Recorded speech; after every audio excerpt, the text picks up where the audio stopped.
Oh, do you want to cuddle? Sup, I'm Bianca. Welcome back to my channel. If you haven't already, please subscribe and turn on your notifications so that you can always see when I'm uploading. Today, I'm back with some more singing tips for your belting voice, and I'm going to talk about twang. So what is twang? Twang is basically a really squeezy way of getting the sound out. And I know that that sounds a little bit weird and like, why would I want to have a squeezy sound? But it's really important when you're singing in your chest voice and you're singing up in your high chest voice, because it basically cuts out a bunch of breath that you don't really need. So when you sing, air comes out with a sound. Now, if you can make the space at the back of your throat smaller so that less air comes out with the sound, you end up then getting a stronger sound. You don't use as much breath, and it's also safer because it means you're not straining. So for example, if I wasn't using twang and I sang an you know, sounds quite open and breathy. If I use twang and push the exact same amount, I didn't change any amount of push there. It was literally just the space at the back of my mouth. So twang relies very heavily on being able to use your soft palate.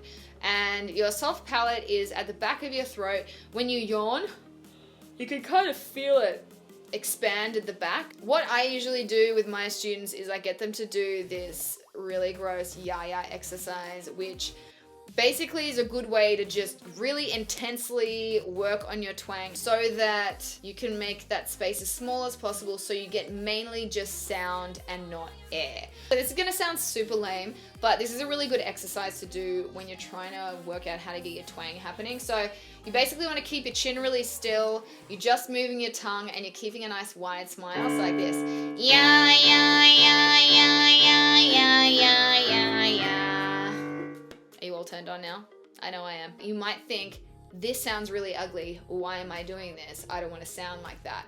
But because we don't ever use our soft palate in day-to-day life, it can be really hard to work out how to engage those muscles and how to kind of squeeze them.